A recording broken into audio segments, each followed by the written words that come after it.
Yes, welcome to the second lesson in this course, Rome, the Early Emperors. Today I want to talk about an empire of peoples, which is an attempted and very brief overview of the society and general culture of the Roman Empire in the 1st century AD. Before then, however, at the end of last week, I did promise that I would answer any questions that you held over. So that being said, does anybody have any questions? A question about Octavian. When he first arrived in Rome, he was only 19. How was this regarded at the time? When Octavian turned up in Rome after Julius Caesar's assassination, he was indeed 19. Would this have been considered a fully grown man who was expected to behave like a fully grown man at the time? I think the answer is no. When we know that people didn't live as long in the past as they do now, it doesn't mean that you are always considered fully grown at the age of 12 and an old man at 30. It was just a different view of the life cycle. When he turned up in Rome after Julius Caesar's assassination, the most important thing about Octavian seemed to be that he was only 19. He was a boy. He was not eligible for any position of honour in the state. And for that reason, no one thought very much of him. Antony thought he was a joke, offered him money and told him go away. Cicero thought, I can use him and then I can discard him. But of course, Octavian had his own view, and he was a most unusual 19-year-old. As for his upbringing, that's something of a mystery. We know that he was sent off to take important information to Caesar during the civil war when he was fighting in Spain, but Octavian had nothing much to recommend him before he became the head of affairs in Rome. He was a wild card, you could say. He's something that turned up completely unexpected. In the normal course of things, you'd have expected Antony and Cicero and the assassins to compete over Caesar's legacy to see who could get as much as he could out of the Republic, and you would then expect another civil war, another round of bloodletting, and then something else to happen, whereas instead Octavian popped up with his own idea of how Roman history should proceed. A further question. With Augustus, the Republic gave way to autocracy. Was there any continuing Republican opposition to this process? I don't believe there was anything in the time of Augustus that would equate to the Jacobite opposition in 18th century England. The continuing dissatisfaction with the Protestant succession, or at least with the Hanoverian succession, which led to a large and extraordinarily difficult to eradicate anti-Hanoverian Jacobite opposition. There was nothing like that in Rome, as far as I can tell. It was the fashion among members of the senatorial aristocracy to lament the fall of the Republic. Oh, the Republic has gone and we are now slaves. But it doesn't seem that anybody had any practical ideas for how to restore the Republic. In the few instances where people did talk about restoring the Republic and then take decisive action, as for example with the assassination of Caligula, it doesn't seem that anyone really meant to restore the Republic. Announcing that you want to restore the Republic seems largely to have been an excuse for a plot to make yourself emperor. I don't believe that there was anyone who seriously intended or knew how to restore the Republic. Yes, there were people. There were historians, there were politicians, there were general members of the senatorial aristocracy who were vocal in their dissatisfaction that the Republic had been brought to an end. But you can be very dissatisfied about how things work in this country at the moment, but most people have no idea what can be done to turn them back. It's just, oh, when I was younger things worked much better, or things worked much better in my grandfather's time. Oh, we live in such degenerate times, but never mind. I think it was mainly of that nature. So Augustus had no serious opposition. A further question. It was the policy of the early emperors to expand Roman citizenship. What was the motivation for this policy? What did citizens get? Well, citizens got all the rights of a Roman citizen, which were substantial until they were abolished gradually in the 2nd century. It meant that you could not be subjected to summary punishment. You couldn't be crucified, for example.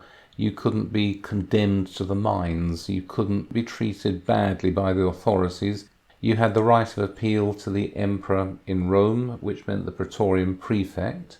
What did the authorities get from granting citizenship? There was a bit of money involved. Citizens paid death duties, whereas provincials didn't. I believe also citizens paid a manumission tax. So every time you freed a slave, who then became a citizen, you had to pay, I think, 5% of the slave's assessed value. So there were taxes that only citizens paid.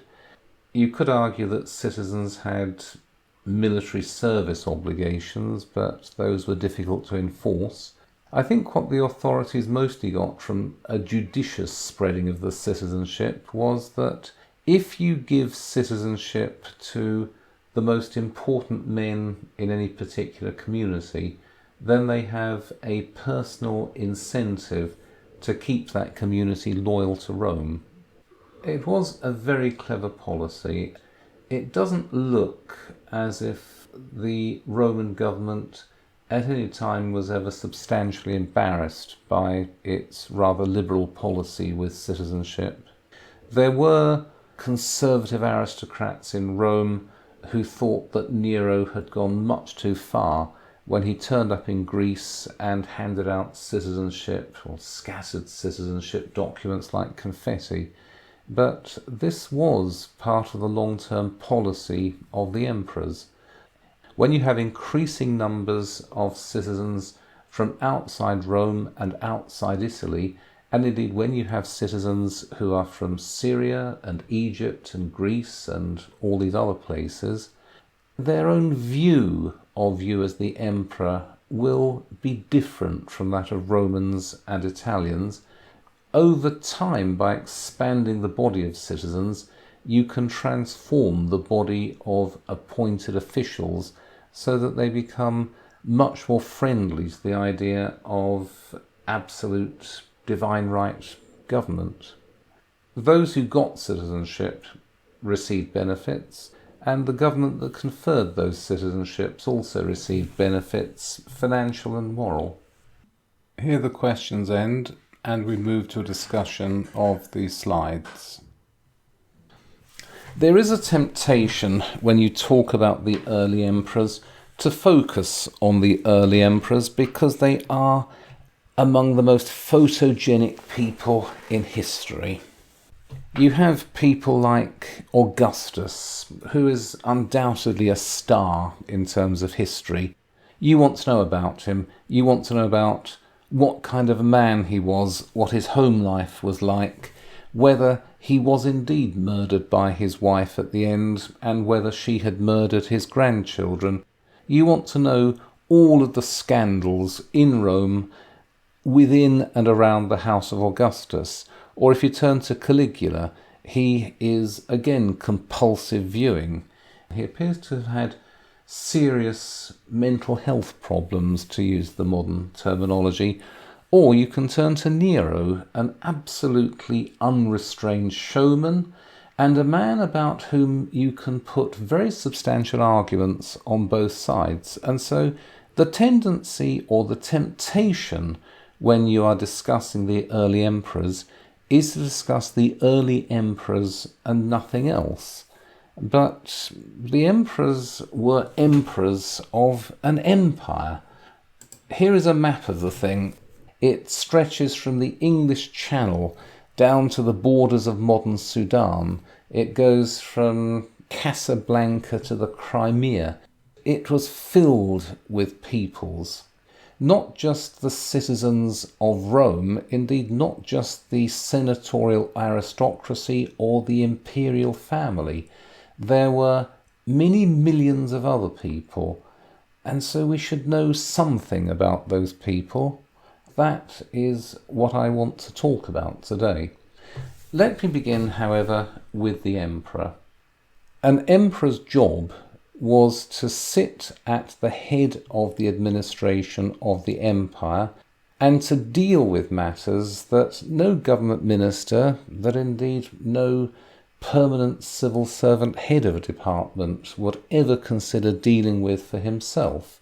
It was the expectation that an emperor should deal with a vast mass of business which nowadays would be dealt with by people very low in any government department.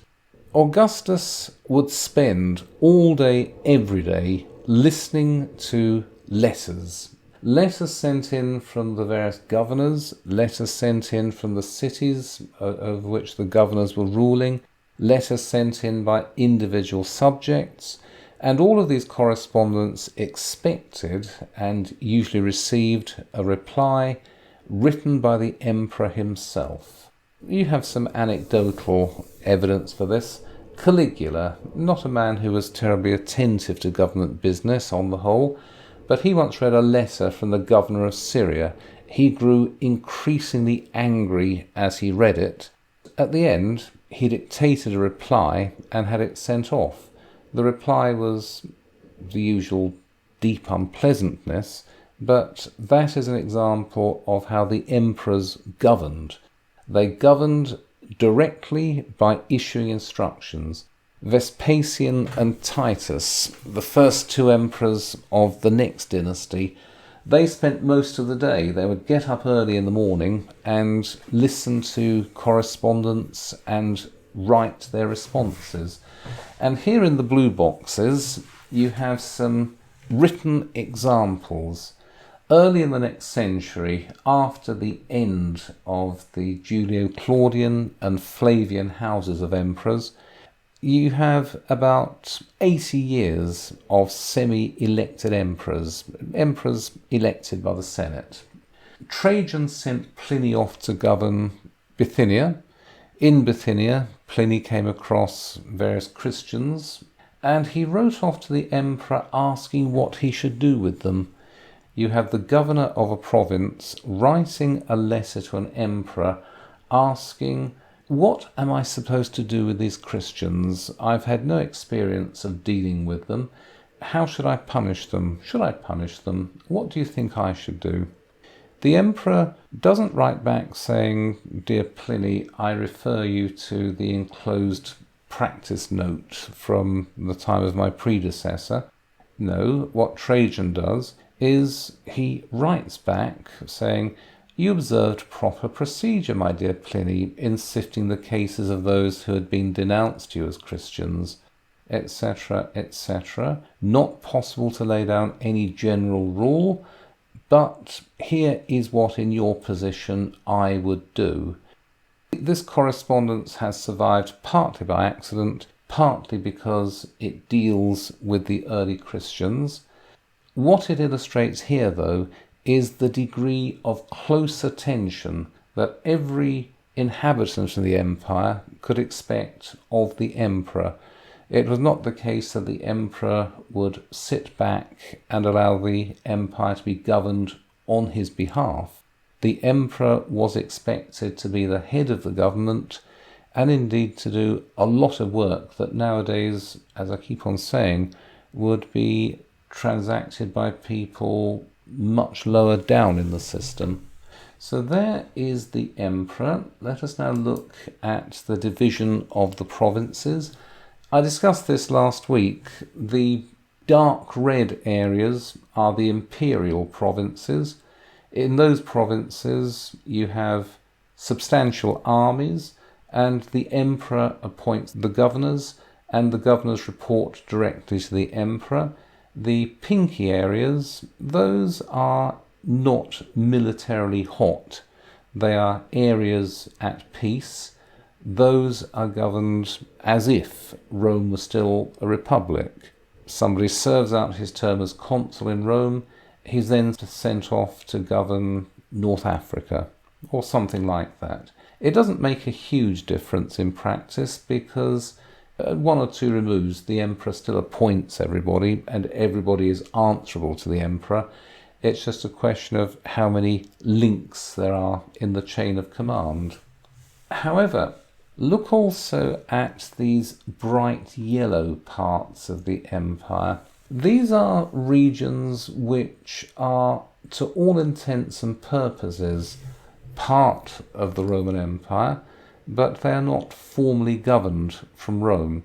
They are governed by client kings. They're governed by kings who are formally independent, but who are advised in their foreign and sometimes in their internal policies by Roman ambassadors, and as such, because they conform themselves in all important respects with the policy of the emperor, their territories should be taken as forming part of the empire. For a detailed example of these client kingdoms, of course, we have Israel in the time of Jesus. All of these coloured areas, Judea, Samaria, Galilee and Perea, were all parts of the kingdom assigned to Herod the Great. I believe he was first appointed by Pompey the Great. He switched sides to Caesar in time and was confirmed by Caesar.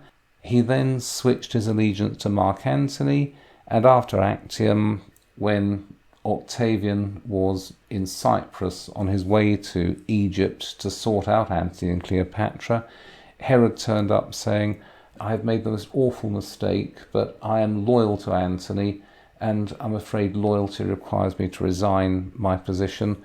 He then waited, and Augustus stood up and said rather stiffly, "Oh, no, I fully accept that you're a decent human being, and I confirm you in your rule over this area." So he was a client king. He was formally independent, but he conformed himself to Roman policy, and he was effectively a governor appointed by the emperor.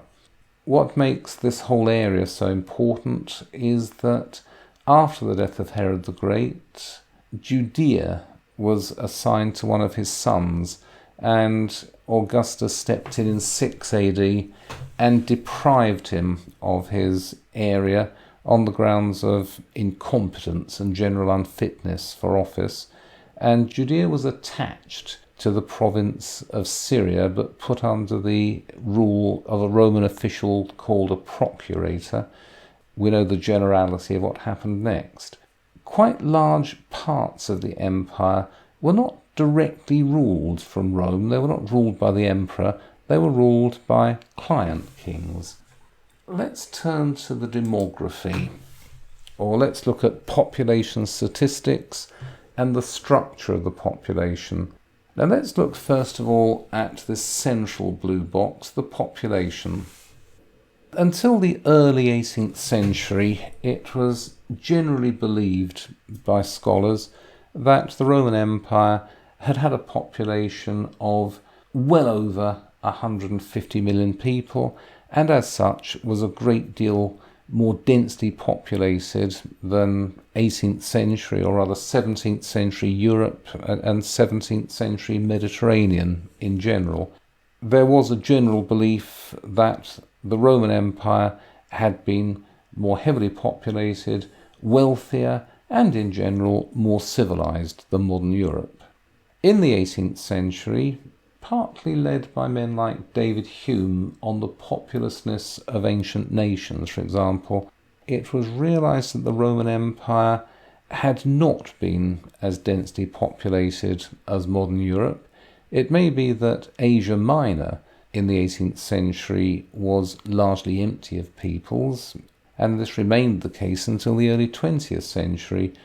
The European provinces of the empire had been much less densely populated in Roman times than in the 18th century, and since the end of the 19th century, the general consensus has been that the total population of the entire empire, that is those red, those orange, and perhaps those yellow areas on the map I've just shown you, were not that much greater than 50 million.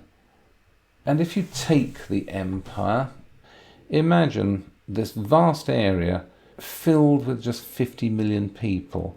And when you think that Italy itself has a population of around 60 million, and France has a population of 60 million, and Spain about the same, and Turkey heading towards 100 million, and Egypt towards 100 million, you can see that the Roman Empire was not very densely populated. Large parts of the empire were empty, and even in regions which the Romans themselves considered densely populated, you could often walk for days at a time without coming across a human settlement. But looking at the structure of the population, if the total population of the empire was 54 million, give or take a few million, the European part 23 million, the Asian part 19.5 million, the North African part 11.5 million. Those are not substantial populations by modern standards. Let's look at the life expectancy, which is something that we did discuss before we began the formal proceedings. And when you're discussing life expectancy, you need to be careful. I'm not a statistician, but I do know about the illusions that people can fall into. It is possible to fall into certain misapprehensions about the population. And so it seems, now this is based on archaeological evidence, it's based on looking at graveyards, it's based on looking at collections of dead bodies. It's also based on what we know for sure about China and India at the end of the 19th century, but it seems to be generally agreed that an inhabitant of the Roman Empire had a life expectancy of 22 years at birth. Now, I must emphasize, this does not mean that most people reached 22 and then fell down dead. This takes into account very high levels of infant mortality. At birth, you have a life expectancy of 22 years, but because 25% of children died in their first year of life, it means that if you make it to your first birthday, you have a life expectancy of 36 years. And again, that doesn't mean that at 36 you are considered past it, ready to die. For many people, I'm afraid it did, but it does not necessarily mean that, because again, only 50% of children lived to the age of 10. And if you were among the 50% who made it to 10, then your life expectancy would be 47 years. 47 years as a life expectancy, that does not seem very inviting for us. Indeed, I should imagine most of us left that 47 years behind some time ago and expect to keep going for some time longer as well. But 47 years, it's not that bad historically. It's roughly what you could expect in 19th century England. Indeed, it's roughly what you could expect in this country until the 1920s. And of course, there were many people who lived beyond that average, that 47%. Augustus was in his late 70s, and it is possible to make up lists of relatively famous people who made it into their 70s, their 80s, even their 90s. And then you can look at gravestones, or you can look at, the elder Pliny wrote a book about people who'd lived a long time, and he mentions actresses who were still performing on the stage at the age of 100, cloth weavers who were still moving their shuttles in their late 80s and so on. There were old people in the empire, but not as many old people as we know around us. You must take that 22 years life expectancy at birth very carefully. It seems that if you made it to 10, a more realistic average expectancy was 47, but it's still not a long time to live. And there were class differences within this. This is an average, as far as I can tell, based on populations not broken down by social class or indeed by sex. It seems that if you're an upper class Roman, if you're a member of the senatorial aristocracy, you might make it into your 50s. If you're in the poorer classes, you might make it into your 40s. If you're a field slave, the lowest kind of existence, you might make it to 30, but you might actually die rather close to that 22 years that I mentioned. That's the demography. Oh yes, Valentina Gazzaniga, a medical historian in Rome, did research about 5 years ago, or she published some research about 5 years ago, on about 2,000 Roman skeletons, and these were all working class people, buried in common graves. They didn't have a gravestone. She found that the average age of death was 30. Most of the skeletons showed all the trauma you'd expect from hard labour, as well as things like arthritis.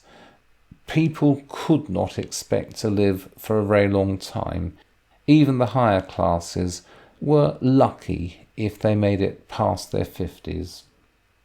That doesn't mean, as I said at the beginning, that because the average life expectancy is 47, that at the age of 45 you looked and behaved like somebody of 90 in our own civilization. It doesn't mean that at all. It just means that you carry on like an ordinary person in your 40s, and then you die of a sudden infection. But there's no sign of decrepitude before then. You just die with all of your faculties intact. But undoubtedly this does have an effect, because what you have is a very young population, or you have very young populations. Young people tend to like fast, exciting things. When you have a large population of young men without the steadying effect of older men, you have tendencies to violence, indeed to sadism, to disorder of various kinds, and that is what you see in the Roman Empire. That's one of the reasons why people liked going to watch the gladiatorial games and watching bloodthirsty public executions, and why there were such terrible public disorders now and again. It is difficult to imagine how a demonstration in central London might suddenly grab hold of Michael Gove, rip his intestines from his body and drape them around the statue of James II outside the National Gallery. It's not something that you can imagine happening. It won't happen. But this is the sort of thing that you could expect in public disorders in Rome and in any other place where you have substantial numbers of young men. It also means that everybody feels a clock ticking. You've got to get on with achievement as early in life as you possibly can, because you don't have time. You cannot count on time. And so the idea that you spend your 20s and 30s preparing for something important, no, you can't do that. Aristophanes, I'm going back several hundred years before this time, but it's much the same. He had his first successful play when he was 17. Catullus wrote all of his poetry in his early and middle 20s. The idea was that you should get on with life, get things done as early as possible because you don't know how much longer you've got. And so girls would be married in their early to middle teens, and boys would be married off in their late teens. They need to have children, and they need to have children as early as possible. Putting childbirth off until your 30s, no, you can't do that. You can't do that. In ancient times, you couldn't do that. You didn't have the luxury. If a woman decided to have babies after the age of 30, she was putting herself in very, very serious danger. In all areas of the empire, you have, by modern standards, very low populations, sometimes very, very low. It may be that the entire population of Roman Britain was never more than 500,000. At the same time, these populations are very young, and there is a short life expectancy, and that will have all manner of effects, some obvious, some not so obvious. Let's now look in a little more detail at these populations.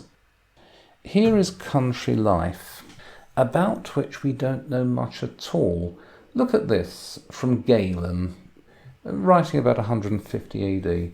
The famine prevalent for many successive years in many provinces has clearly displayed for men of any understanding the effect of malnutrition in generating illness. The city dwellers, as it was their custom, to collect and store enough grain for the whole of the next year immediately after the harvest, carried off all the wheat, barley, beans and lentils, and left to the peasants various kinds of pulse, after taking quite a large proportion of these to the city. After consuming what was left in the course of the winter, the country people had to resort to unhealthy foods in the spring. They ate twigs and shoots of trees and bushes, and bulbs and roots of inedible plants. Galen is writing about a time of famine. From about 150 AD onwards, the climate in the Mediterranean world became less favourable than it had been. You had shorter growing seasons and cooler summers, which meant pressures on food production. But it does seem that the cities were explicitly parasitic on the countryside, and that the city dwellers behaved rather like bandits, coming out from the city at the time of the harvest and laying their hands on the majority of the harvest. It may be that they had a legal right to do so, because they may have owned the land. These people working in the slide, they may have been slaves who had no right to what they produced. They may have been sharecroppers who had a very limited right to what they produced. They may have been various other kinds of tenants. They may have been debt bondsmen or something. It does seem that the great majority of people in the empire lived and worked in the country, and it does seem that these people were subject to various kinds of predations from the nearby cities. But we don't know much about these people. They were illiterate. They didn't leave us any writings. We can know about them because from the 5th century onwards, as the church began to take an interest in evangelizing the country districts, so you have the emergence of saints and martyrs of various kinds who had been agricultural workers, and everything we know about these people comes from later Christian writers, but what we learn about these people is still rather indirect. We don't know much about them at all, but these were the overwhelming majority of the population of the empire. You can see that they're mostly naked. That doesn't mean that they're poor. It just means that for a lot of work in the Mediterranean, you don't want to get your clothes dirty. There was no particular shame in those days in nudity, and so people tended to work nude. But it may be that they were too poor to have clothes. You can look at this in either way. And you look at these rather crude representations and you just ask, who were these people? And the answer comes back, we don't know. You look at statues of senators and emperors and you ask, who were these people? And in many cases, you have first-hand writings by them. You can answer the question who they were. Whereas these people, no, we don't know much about them. We know that they did peasanty things in the countryside. Look, they trod wine, they ploughed, they used various kinds of farm machinery, but these are the people who produced so that everybody else could eat. These were the majority, and these people were absolutely mute. They were absolutely mute until the beginning of the Christian period, when we get a very faint echo of what they may sometimes have been saying. So when you're talking about the social structure, when you're talking about the peoples of the Roman Empire, for the most part, we do not and cannot know what we're talking about, because the great majority of people in this empire lived and worked in the country districts, and we don't know who they were. We can look at their skeletons, we can analyse their teeth, we can see what conditions they were prone to, we can run genetic tests on them to see if they were any different from people living in the cities. We can look at the soil data to see what they were growing. We can learn a great deal about what they did, but we don't necessarily learn much about who they were and what they were thinking. And we must always bear that in mind. But let's turn to the cities. Now here again is a map of the empire at the time of its greatest extent under Trajan, and you have the 5 great cities in the empire. You have Rome, you have Alexandria, you have Carthage, you have Antioch, and you have Ephesus. These were the largest cities. And have a look at these conjectural statistics which show their alleged populations around the time of Augustus, around 1 AD, the birth of Christ.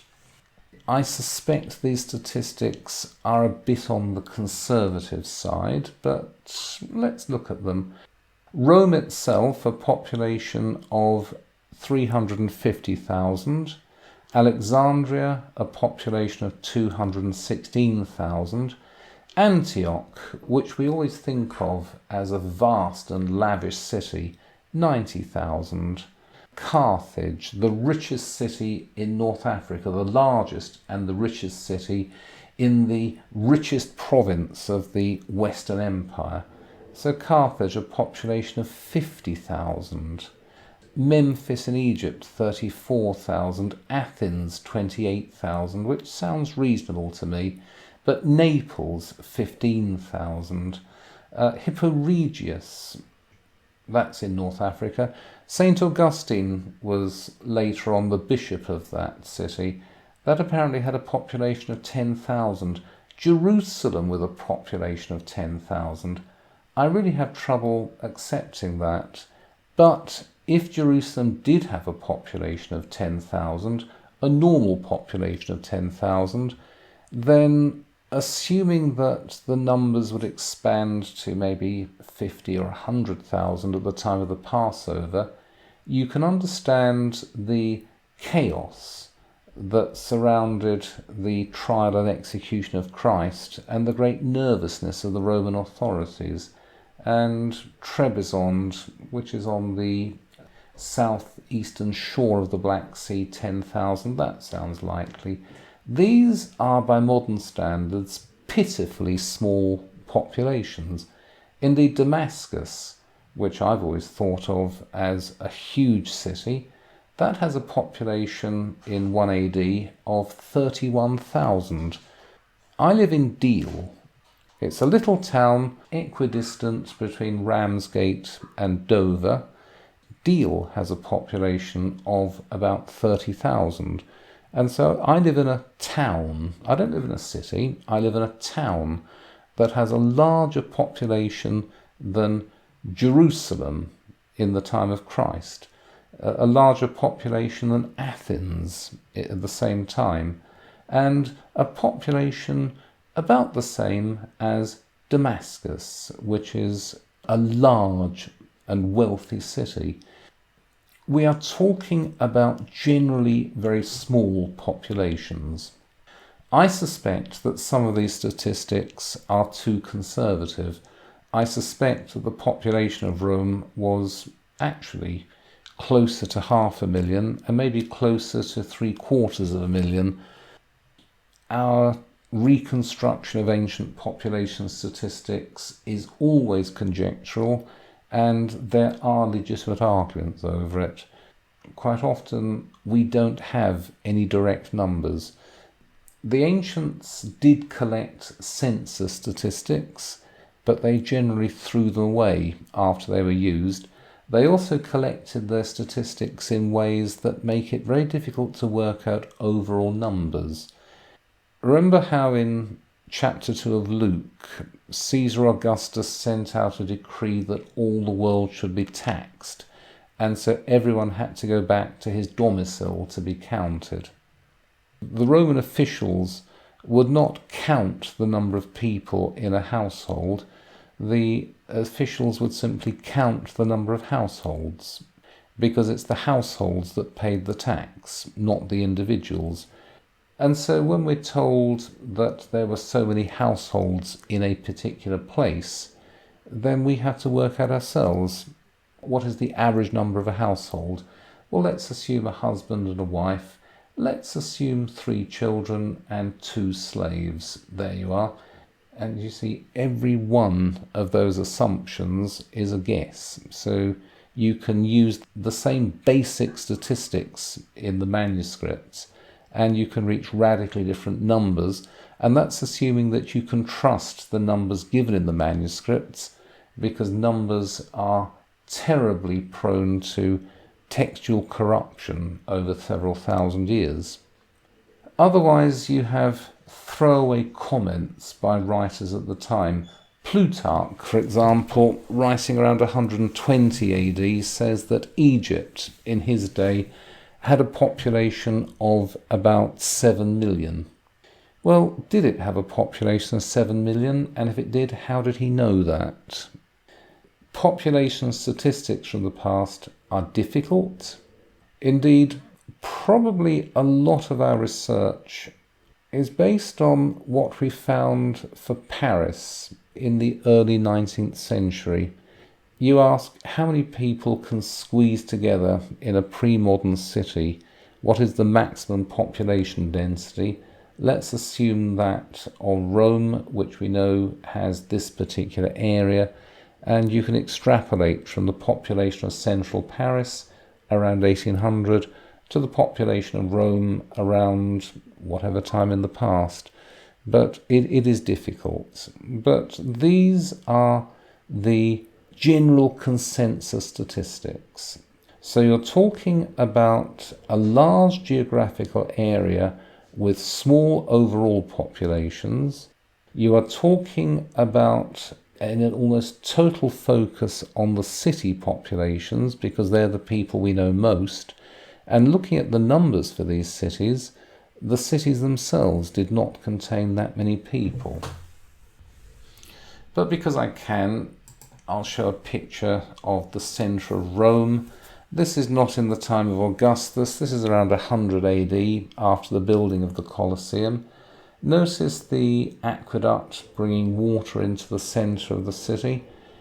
I should imagine that if you were to take yourselves back around the year 100 AD to the ceremonial heart of Rome, you would be impressed at the size and the beauty of the public buildings. You might also be impressed by the cleanliness of the main streets and how clean and generally healthy the people looked. Or perhaps I'm stretching a point there.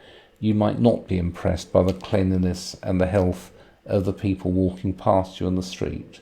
But This was the second largest city in the world, so far as we can tell, after Peking, and it was one of the largest cities in history until probably after about 1200 AD.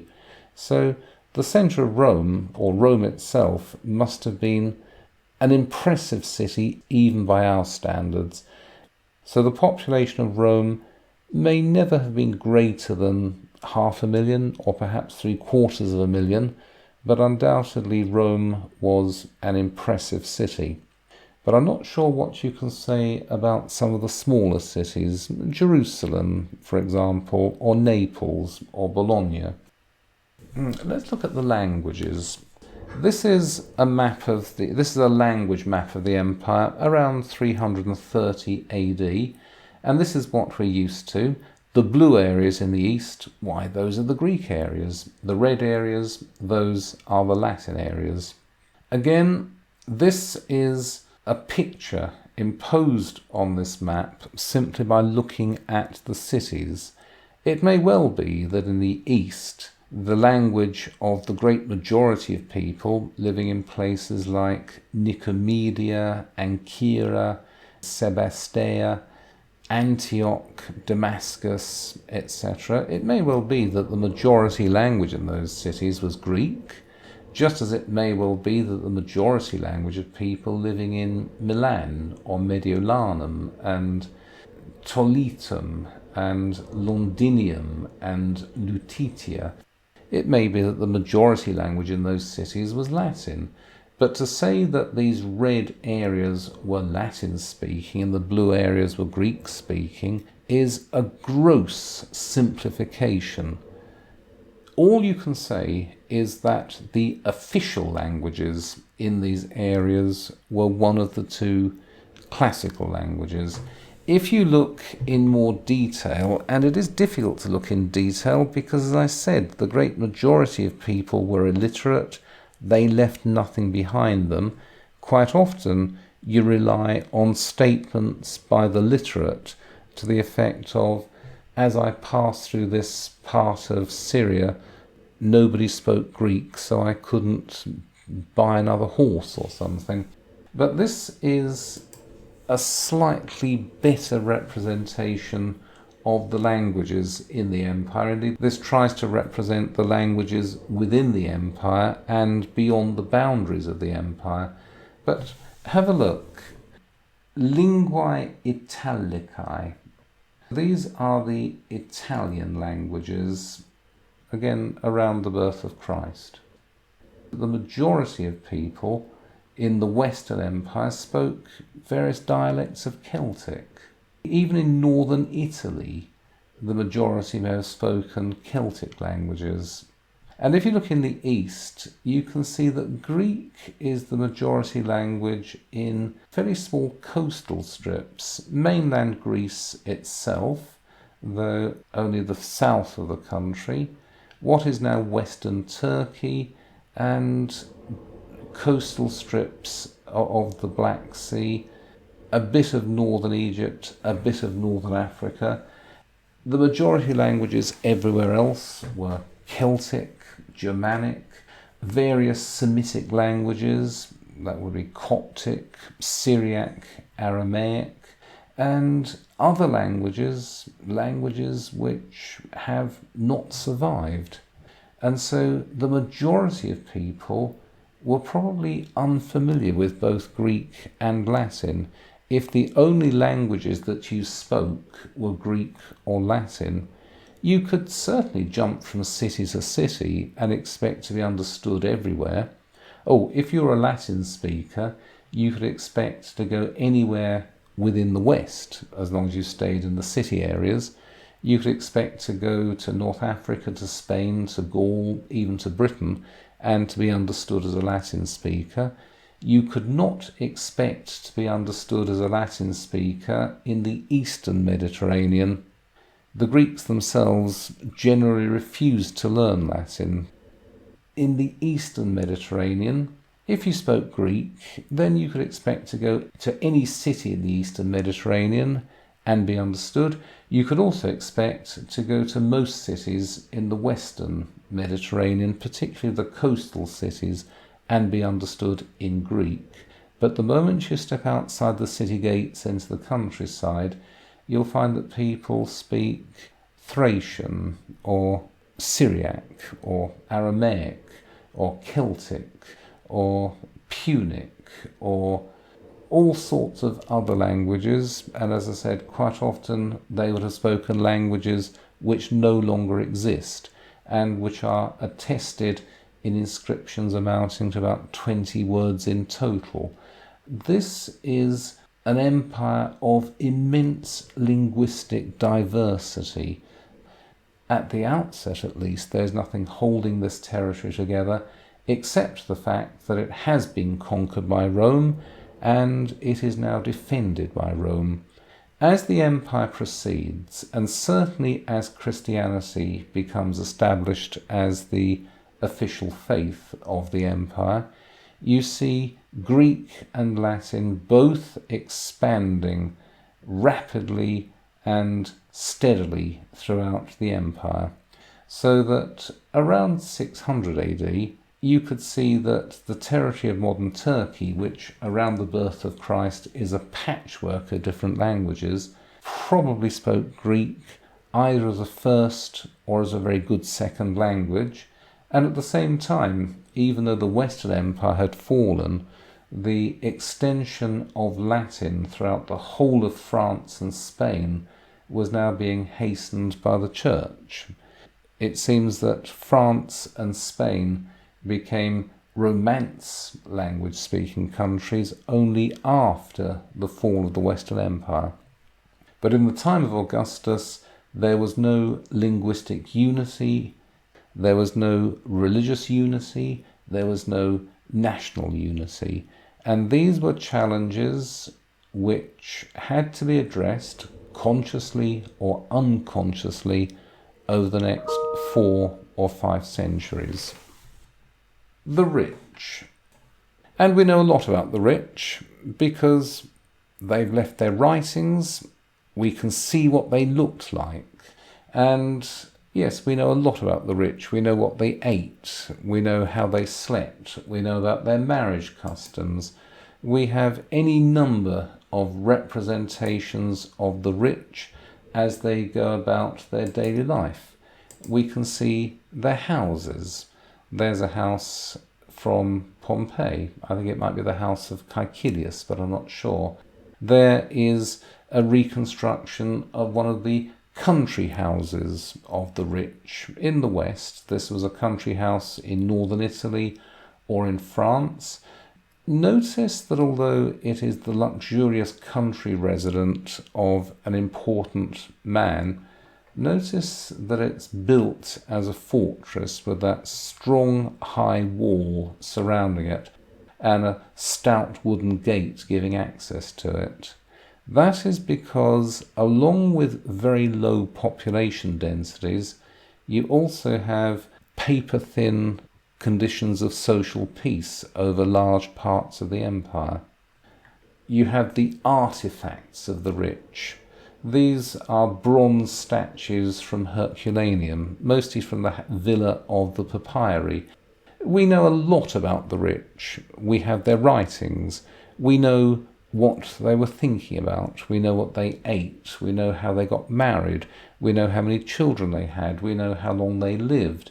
We know a lot about them, for obvious reasons, because they are the rich. They told us about themselves, and in many cases we still have the artifacts that they created or that were created for them to enjoy their lives.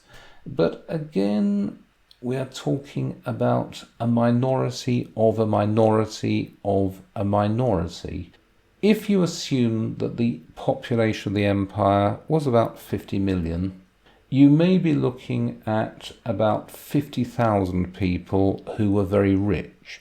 50,000 people in that entire area running from Casablanca to the Crimea and from York almost down to Babylon.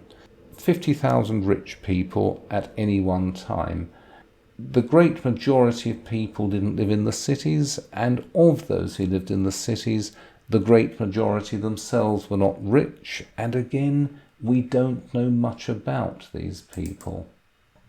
There is a representation of the corn dole in Rome and in a few other cities because they felt sorry for the poor, or more likely because they were frightened of the poor. The authorities found it convenient to subsidise the lives of the poor. You would get a certain amount of grain given to you or sold at a low price every month. And it seems, and again, all of these calculations are based on assumptions which can be rejected out of hand, but it seems reasonable to suppose that the poor in a city like Rome lived on a diet of about 2,000 calories a day. If you spend your entire life walking around and carrying heavy weights, as these people did, they had very active lives. Even nowadays, the recommended minimum for somebody of sedentary habits is 2,400 calories.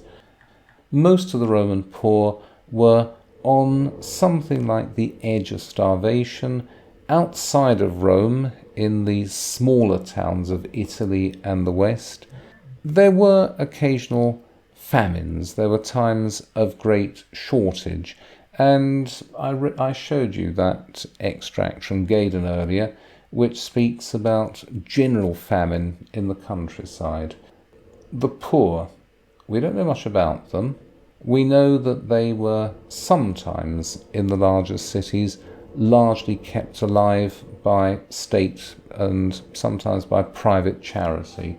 But as I said, we don't know much about these people. There is a certain amount of revisionist scholarship at the moment.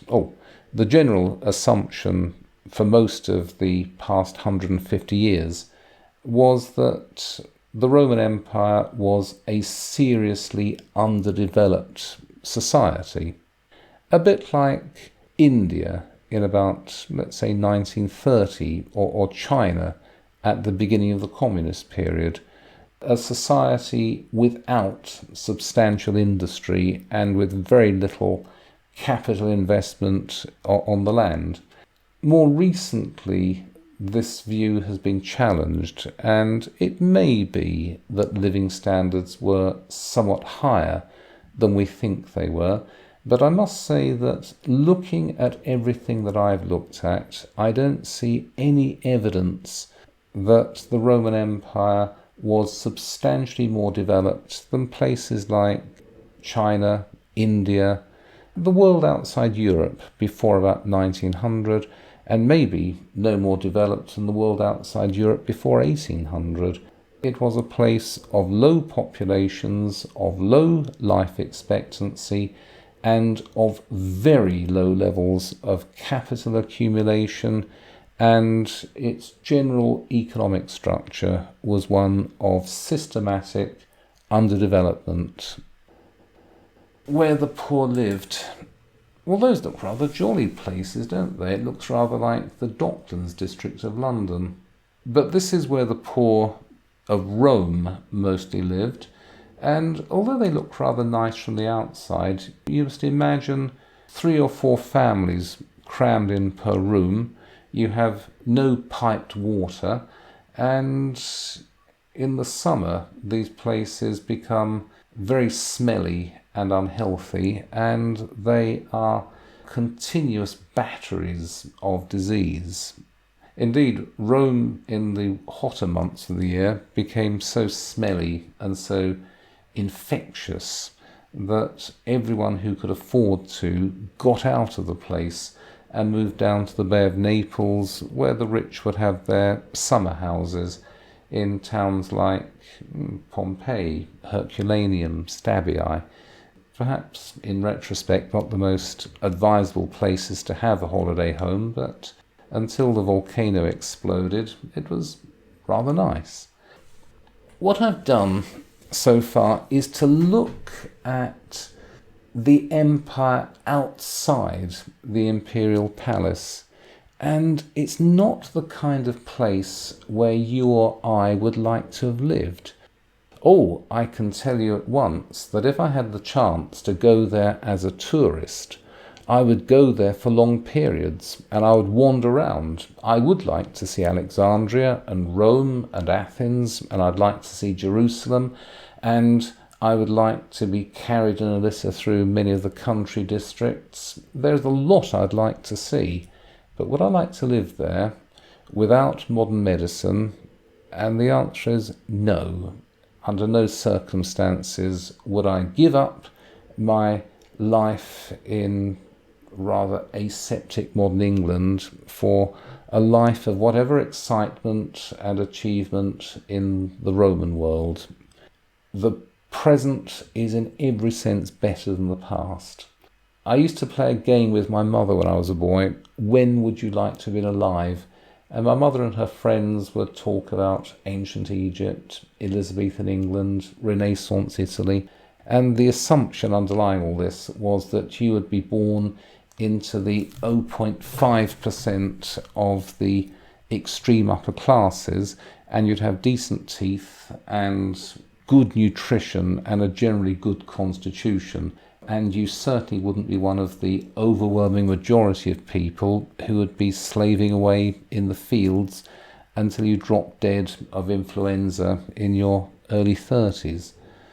There's more I could say about the empire, but that's all I can say at the moment. So, any questions?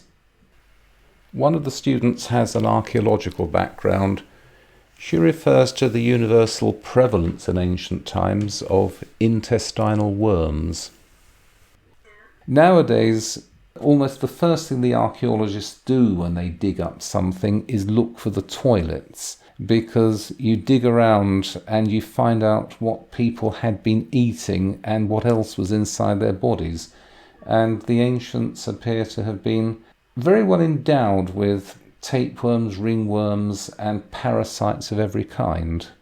And something I have to mention is that those huge, lavish bathing establishments looked absolutely lush, but I wouldn't get into the water. The water was only changed when it turned visibly brown, and at the best of times you had something like a 1/4-inch film of human grease and oil from cosmetics on the water. It's not surprising that so many people in the poems of Martial are suffering from unpleasant skin conditions because you pick them up in the baths. A question about what we regard as the conveniences of modern life. Many of these were available in the ancient world, but were they available for everyone or just for the rich? For the rich. Everything was for the rich until very recently. Oh, if you were very rich in Rome, you'd have a palace and you would have hot and cold water, and in the winter you'd have better central heating than we have now, because you'd have the hot air circulating under the floor, behind the walls, and you could have all-round warmth. You wouldn't be sitting near some little radiator trying to bang at the pin to get the thing to bounce out. No, but as I said, this is for the insignificant minority at the absolute top of society. For everybody else, it's rather grim. I've asked how societies as utterly unequal as those of the Roman Empire could be maintained without widespread public opposition. I often hear people saying, people will not stand for this, people will rebel. But the truth is that the great majority of people in all times and places have consented to a distribution of property in which they are at a huge disadvantage. The number of times when ordinary people have rebelled and demanded what you may consider a more equitable distribution, you really can count on the fingers of one hand. It is surprising what people will put up with. And bear in mind that the super rich of the early Roman Empire didn't have overwhelming armed force to back them up. You didn't have a police state where anybody among the poorer classes who said, I don't like this and I'm not going to put up with it, was dragged off and tortured to death in a police cell. There was no police force in the early empire. The total armed forces amount to about 120,000 men, most of them doing service along the frontiers. The possessing classes remained in charge largely because they were in charge and nobody ever thought of trying to pull them down. That's how it always has been, and perhaps that's how it always will be, I don't know. It sounds rather strange, because you see, we live in societies which do have very rich people, but the point is all of us have a stake. There is a great deal of equality in our societies. Most people have an income of somewhere between £20,000 and £150,000 a year. Now, I know where I would prefer to be in that particular spectrum, but it's a very narrow spectrum. The difference between 20,000 and 120,000 is not that extreme. It's large enough for you to say, I'd rather be at the 150,000 end of the spectrum, but it doesn't approach the kind of spectrum that you would get in a pre-modern society. And yet, the greater the inequality, the more people seemed willing to put up with it. It's a mystery, I suppose, or it says something rather depressing about us. Most revolutions make ordinary people worse off. Things are bad enough before the revolution, but after the revolution they don't get any better. Now, we can go on depressing ourselves all afternoon with that reflection, but I'll see you next week. Thank you very much, Sean. That was great. Okay, bye. Bye.